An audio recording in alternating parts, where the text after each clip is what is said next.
driven by the prospect of fame, immense curiosity,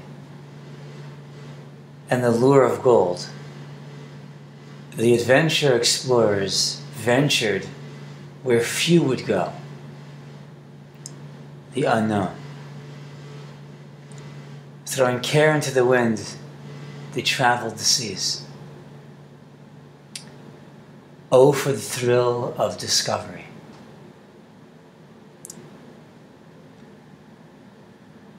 So what of the act of Pinchas? Was this natural for him? Did the occasion align with his strengths that he was to zealously kill for Hashem? From Chazal it seems not. He sought counsel from Moshe Rabbeinu before acting, and was encouraged that he should be the one to do it. Moreover, the Zohar HaKadosh reveals to us that the shoresh, the roots of the Kohen, is chesed, loving kindness. In temperament and in nature, this is someone that's very pleasant, easy, full of love and goodness, pursuing peace and loving kindness, not a killer. Each of us are born with a certain tava, a certain nature, and with it, strengths. We approach and respond predictably within our nature. Even when striving for the spiritual, we emphasize our strengths, what we're good at. Stay away from that which we're not. But within Adam, within man, lies immense and intense kochos, strengths, that lie just beneath the surface, in the unknown. Take man to a mode of existence. It's very different. We call that a madrega, spiritual level. What I'm describing are two modes of existence. One is the natural man. Man as he behaves as a natural human. All the qualities natural to man, some which are good, some which are not. But it's all man behaving in a very natural fashion. We call that in our Sfarim the Nefesh HaBahamis. Man as a natural human creature.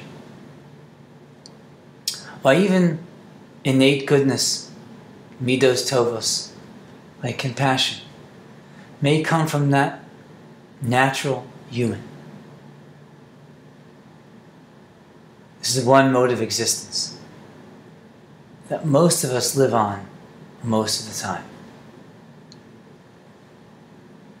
And then there is a mode of existence that's vastly different. This goes beyond the natural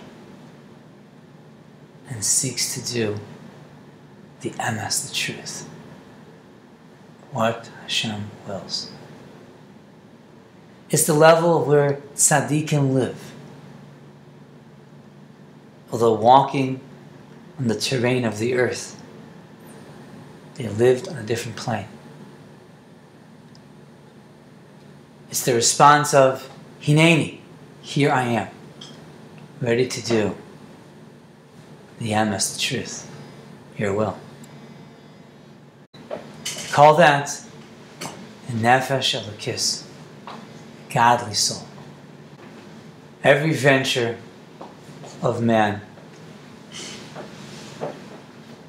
into the ruchni, to the spiritual, is a venture into the unknown. To respond differently than what's natural, why? That's so difficult. To have security and assurance, bitachon, about monetary matters of which I cannot control, instead of worrying, being competitive with another, versus being happy with another person's success.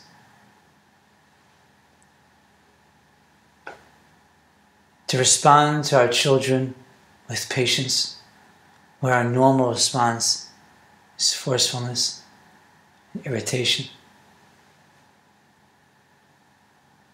Why, says the PSS and the Rebbe, even the simple exercise, where I always have sugar with my coffee, what if I were not? All of these things describe a venture into the ruchni. Not natural for the man. Each time we do it, it's like we give up our perceived existence. Can I really be if I don't do those things?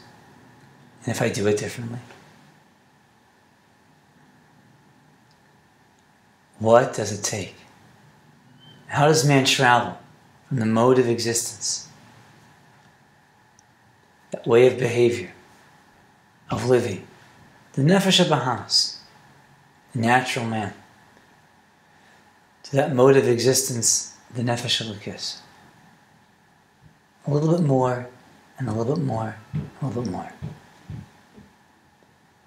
This avodah tzaddikim say is called bittul. Bittul. To surrender and to submit. Bittul, the willingness to surrender the nefesh habahamis, that security in always behaving and acting like the instinctual, natural man, to act in the godly fashion, to do the emes, the truth. Surrender. Let go of that.